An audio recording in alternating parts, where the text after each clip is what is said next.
Namaste and hi friends, it's Parvati here, and this is part 2 of the Bhadrapada video in which I go over the significations and the meaning which are associated with the Nakshtra of Uttarabhadrapada, which is solely and completely in Pisces.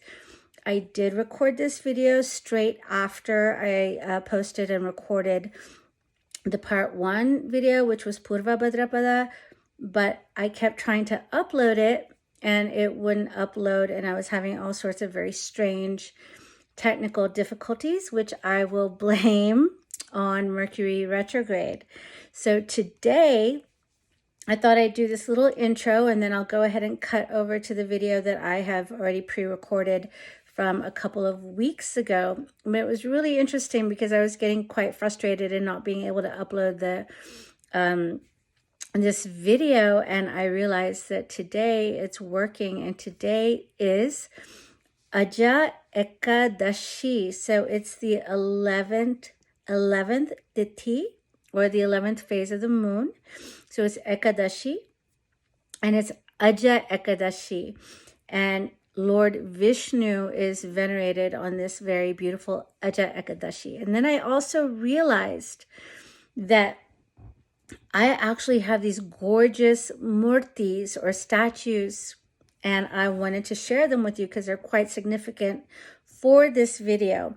But before I share the murtis with you, and they're just like, especially this Aja Ekapada one, before I share this, the murtis with you, I also wanted to alert you that there is a, I'm putting out a new moon / September forecast video. It's also already recorded. I just have to put it out in the next couple of days, probably tomorrow or the day after, talking about this upcoming new moon, as well as the full moon lunar eclipse coming up in September, which is going to fall right there in Pisces, where Saturn and Rahu are going to meet next April at that same degree in the last pada of Purva Bhadrapada. And this has a great deal of significance in it. So make sure to catch that video when I put it out in the next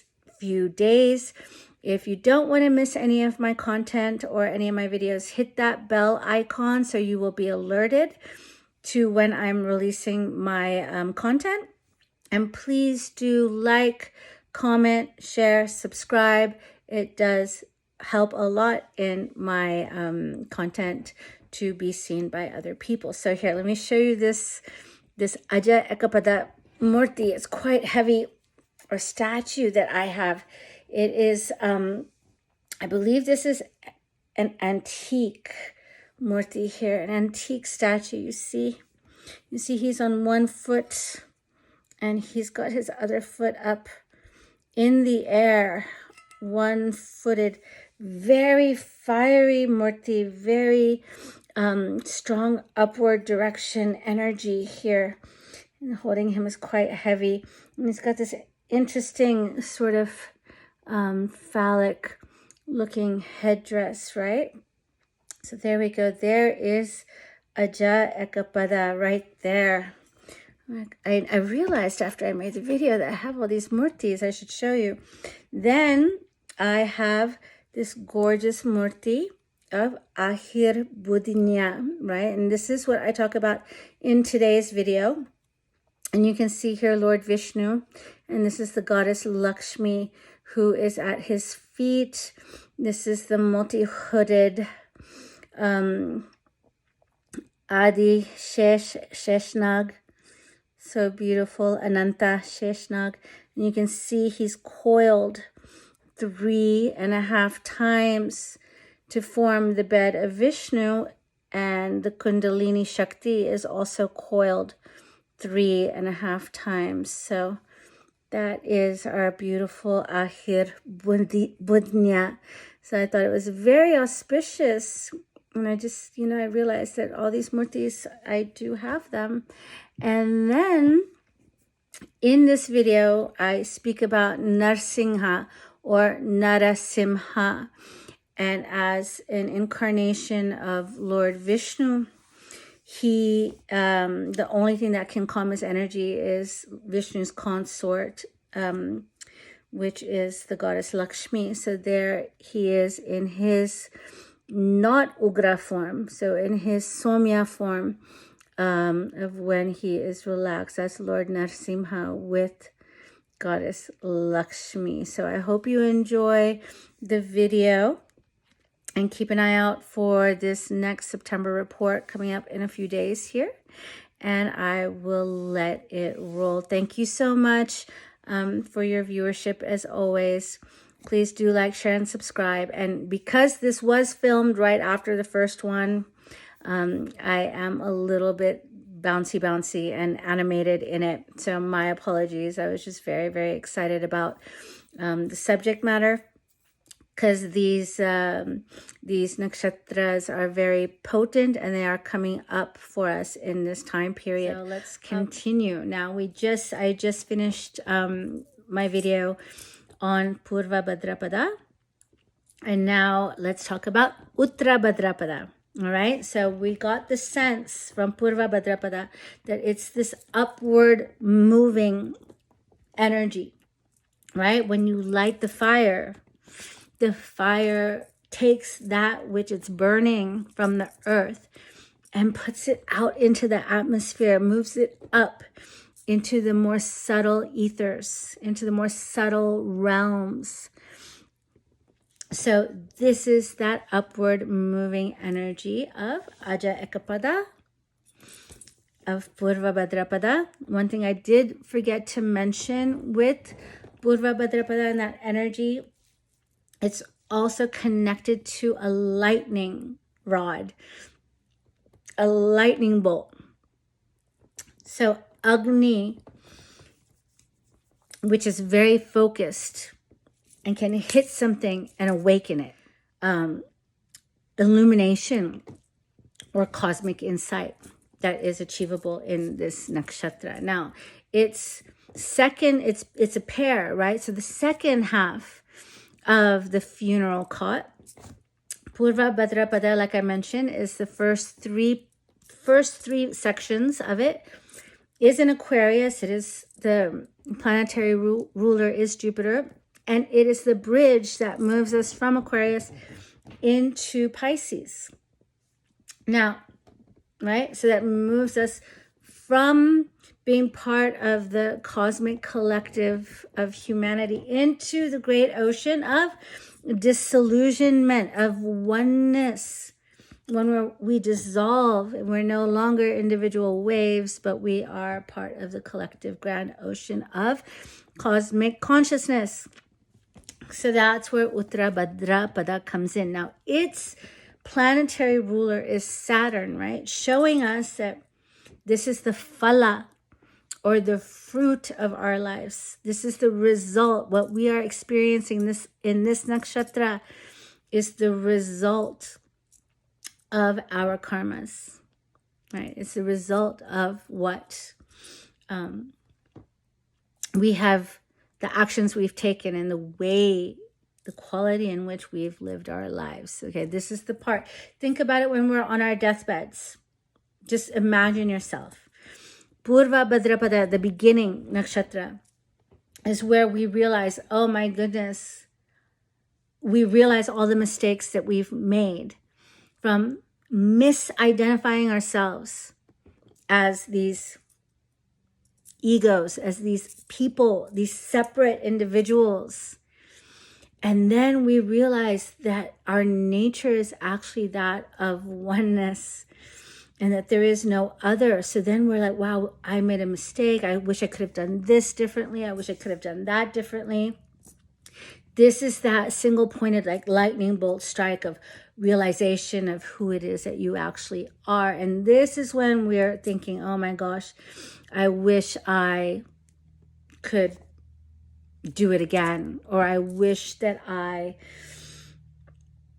could atone for my mistakes or make up for my mistakes. Like, this is when that wisdom comes in and we want to change. So this time in life gives us the opportunity to see these mistakes before we're on our deathbed and do something about it. Now with Utra Bhadrapada, it's a little bit different. We see, okay, with Purva, we see the mistakes. And then with Utra Bhadrapada, there is a surrender because we're on our way to another place, shape, form. We're on this funeral cot on our way to dissolution, dissolving, right? Into the oneness. So then there's this, okay, I have to now deal with the phala, the fruit of this ignorance or this unawareness that I had in my life. So there's this letting go. And this is the place in the zodiac where that Kundalini Shakti, that awakening power of getting that Amrit, activating that Amrit can happen. Now listen, very few people have reached that state of awareness in their lives. It's not impossible, but it's not very common to where they can be on their deathbeds and they can activate that internal Amrit to become immortal consciousness, to identify with that undying consciousness, which is always there. So, Utra Bhadrapada has that built in to that nakshatra. The deity of Utra Bhadrapada is known as Ahir Budnya, or the serpent, again, the Naga, the serpent of the depths.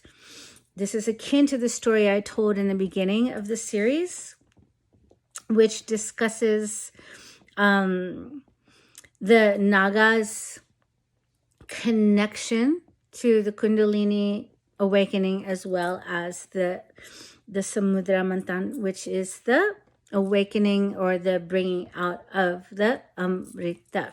All right. So continuing on, I might have to edit some of this out, but continuing on.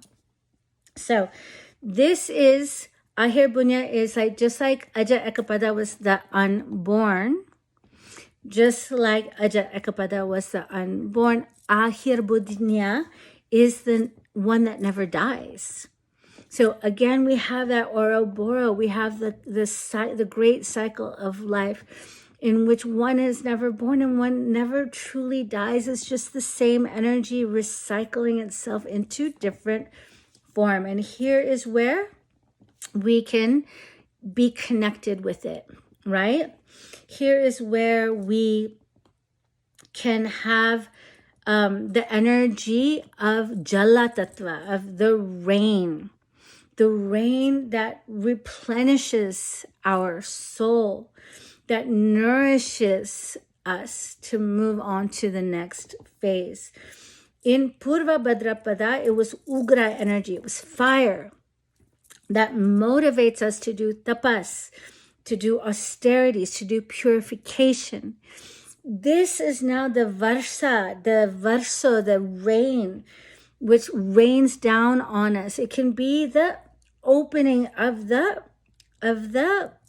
Amrit, the nectar which rains down upon us, the nectar of immortality, and soothes us and lets us know that everything is okay, that we are in the arms of the divine and we are nourished and nurtured and taken care of, no matter what we've done, no matter what mistakes we've made in the past.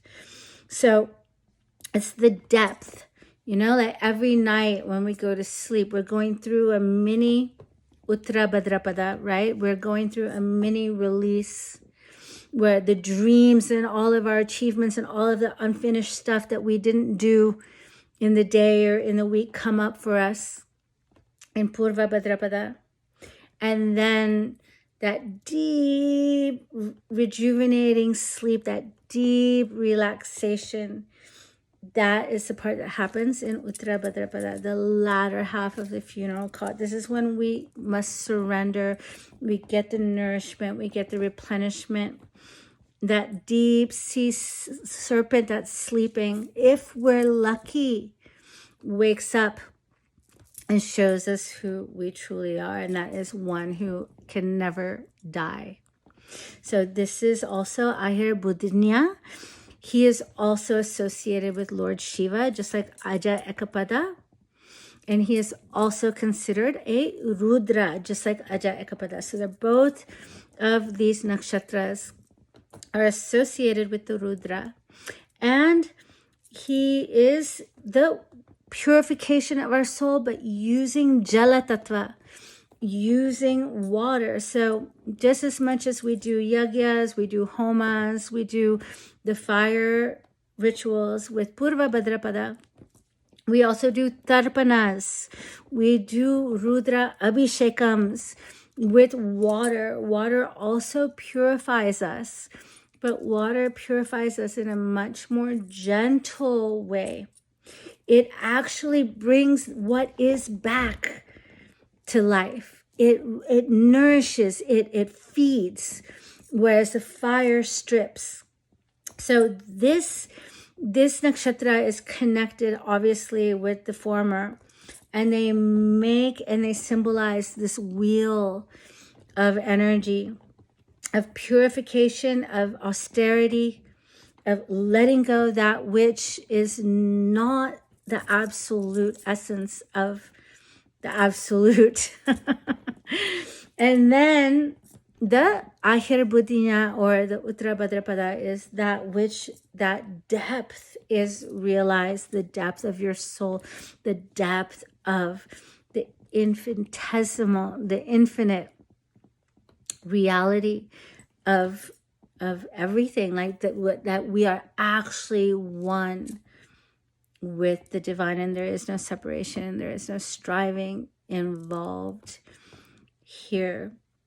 We realize that absolute truth. And then after these two nakshatras, then we have Revati, in where we're absolutely like sheltered and nourished and loved and led back home, the home of our soul's divine belonging. And then the whole thing starts all over again with Ashwini. So this is why all of the yogis try to, in this lifetime, do their tapas, do their austerities, let go of that material world in order to connect with that serpent, that Kundalini serpent, that Naga, in which the entire universe is resting. Now, this nakshatra is also not only associated with the Rudras, with Lord Shiva, with the Kundalini energy, but is also highly associated with Lord Vishnu and Ananta Shesh. So Ananta Shesha, if you've ever seen the iconography of Lord Vishnu, just like relaxing and sleeping and just like at one in the ocean of consciousness, this is where he resides in Vaikunta. He is relaxing on the Sheshnag. He's relaxing on Adi Shesha with the 1,000 hoods. Adi Shesha is supporting the Lord of Preservation. So it's on Adi Shesha, it's on this Naga that all of reality is sitting. And he's absolutely calm, absolutely at peace, because he's holding the Lord of the Preservation of the entire cosmos on him. Along with Lord Vishnu, there is always his Shakti, which is the Goddess Lakshmi, and she's always sitting at his feet. Again, the symbolism of the pada, of the feet of the great Lord comes into play in this nakshatra. So what is it when we get that nourishment? It is the highest attainment of knowledge. You become omnipotent. You realize who it is you are. You gain the greatest wealth possible, which is the wealth of liberation, of full realization. And one can say absolute enlightenment, oneness with the divine, that divine force, that divine life force within you becomes known. The great goddess showers that amrit, that wealth, the immortality upon you. This is why Lakshmi is also very much associated with Utra Bhadrapada, because she comes with Vishnu. The same way, like with Purva Bhadrapada, there's a lot of association actually with the god Narsingha or Narasimha, right? Because it's that Ugra energy in Purva Bhadrapada. Whereas in Utra Bhadrapada, you can see it as Lord Vishnu in the depths, sleeping on Sheshnag or Adishesha or Ananta Shesh with Lakshmi, or you can also see it as Narsingha Lakshmi as well.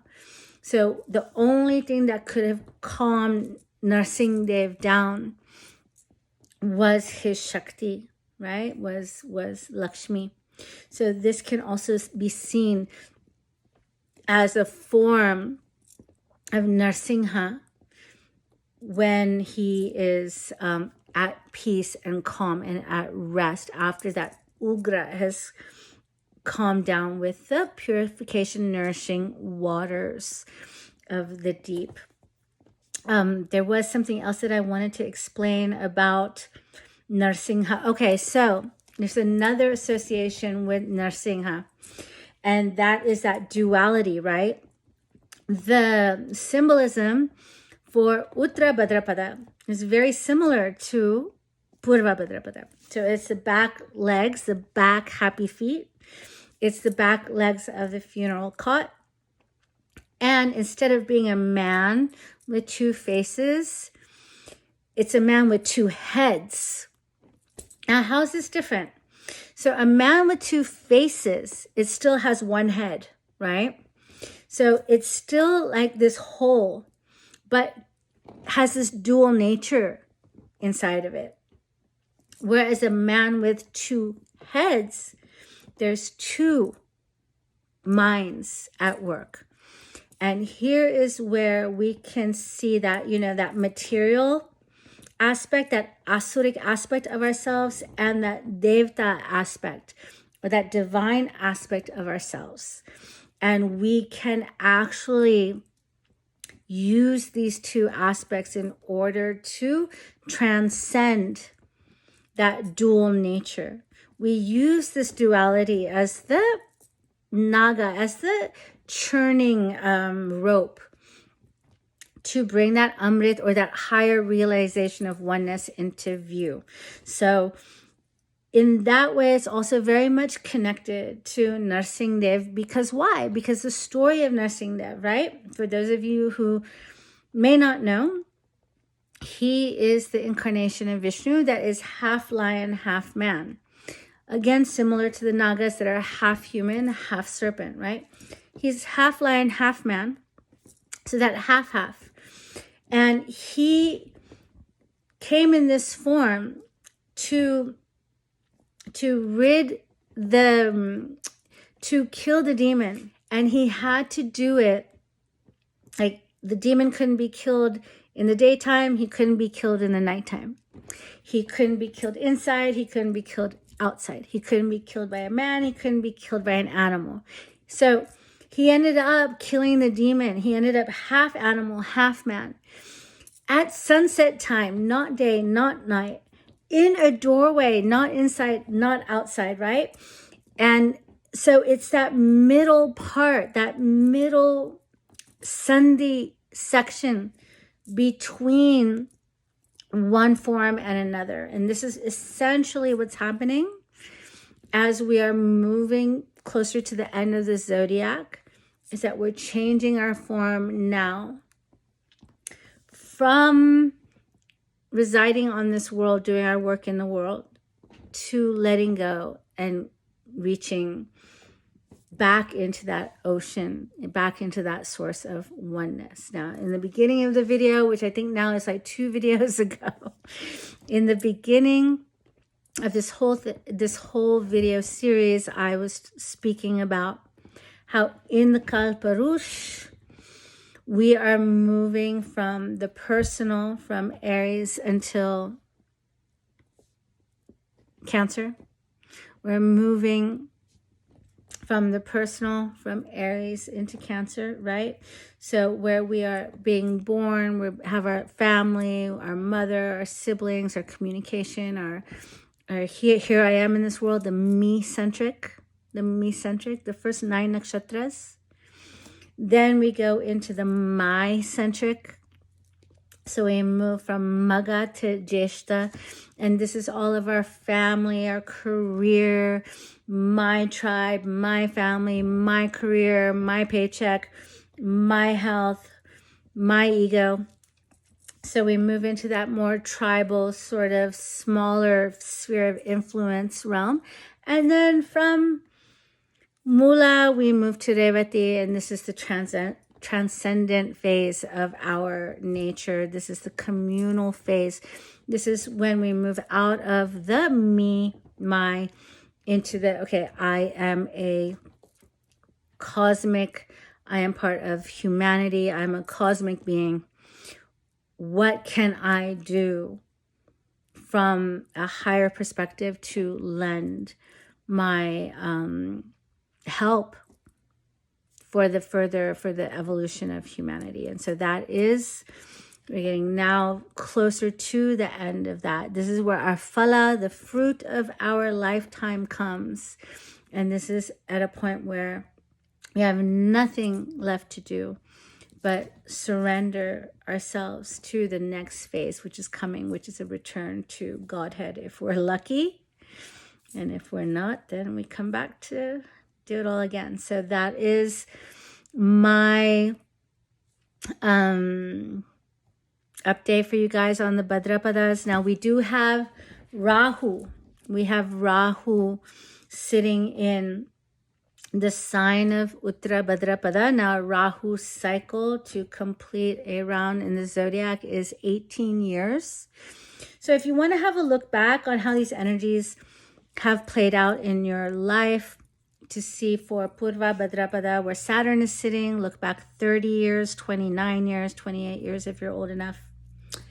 And to see how Utra Bhadrapada where Rahu is sitting will play out, look back 18 years. One of the manifestations, it's kind of interesting, you know, because Saturn wants to do everything right. No shortcuts, everything by the book, everything upright, honest, hardworking. You put in the hard work, no shortcuts to achieve anything. So right now he's in Purva Bhadrapada, which is ruled by Jupiter, right? It is going to make you want to focus on your goals, whether they be higher aspirations as in spiritual goals or mundane aspirations. You know, it's all okay. It depends on where this sign and nakshatra falls in your chart. For example, if it's falling in the 10th house, it might be career goals. No matter what goal it is, you have to have that single-minded, that single-pointed focus, and in a way, purify or purge that which is limiting you and blocking you from achieving it, right? That's Purva Bhadrapada. Then you can check where is Rahu transiting right now. Where's Pisces in your chart? Please, please, please look at your Vedic birth chart. This is not going to work if you're looking at your Western chart because it's an entirely different system. I'm not saying that Western astrology doesn't work. It's just a different system, and we need to apply the rules of each system within that system in order to see clear results and to understand, to see how it's affecting us in our lives, okay? So Rahu and Utra Bhadrapada. Now, remember, Utra Bhadrapada is more the ending. It's the nourishment. It's the releasing of the Amrit. Rahu is the cheater. Rahu is the one that took the Amrit, right? Through disguising himself as a god. So he is the one that's using that dual nature to confuse you. So this is something to be very aware of. Some of the ways that this can come out is a two-headed, like a dualistic person in your life that maybe is showing you that they are going to give you this and that, or they're going to promise you this and that, but it's not what they're intending to do. They actually have another motive in enlisting you as a boss, as a friend, as a colleague, what have you. Or it can also be taking a shortcut to getting to that nectar of immortality. So this can include, and I'm not against this, but just as something to be aware of, okay? Because whatever you can use to further your awareness is a good thing. So I'm not saying that these are bad things, but a lot of people can be using psychoactive substances, plant medicines, psilocybin, different forms of psychoactive medicines to reach these states. But the main thing to do is to be able to reach these states in and of yourself. So you're going to see a lot more activity in the realm of people using these different sorts of medicines to elevate their consciousness. But again, that's very Rahu. That's very much trying to take a shortcut without having to do the work. So that's something to keep in mind as well. So I think I'm going to end the Utra Bhadrapada part of this video here. I hope that has given you some insight into how both of these nakshatras work together. They're very cosmic nakshatras, and they're being highly activated right now through Rahu and Saturn transiting them. And they are going to meet in the last pada of Purva Bhadrapada in April, but I will talk more about that as it becomes closer.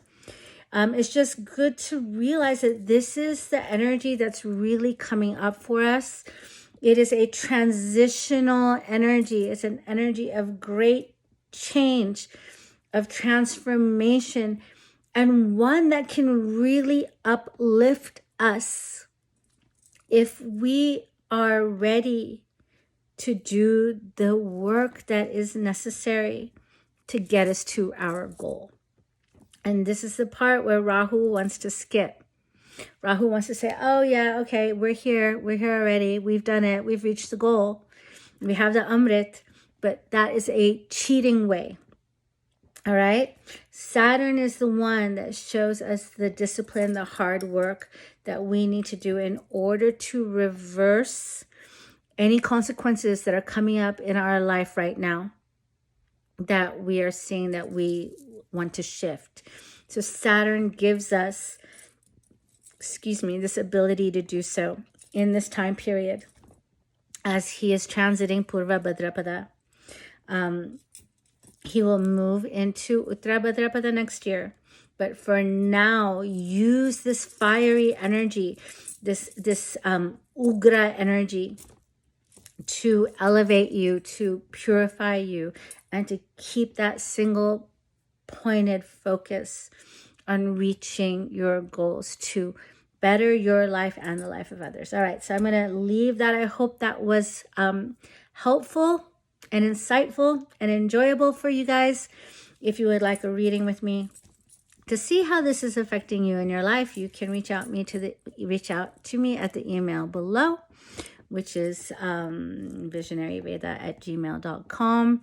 You can also, if you're interested in my mentorship program, in which we will look at the entire Kalparush, your entire blueprint, you can put in the subject mentorship program, and I will leave you for now. Thank you so much for your viewership. I hope that these two-part reports on the Bhadrapadas was fulfilling and satisfying and brought you a lot of insight and depth of knowledge into these cosmic nakshatras.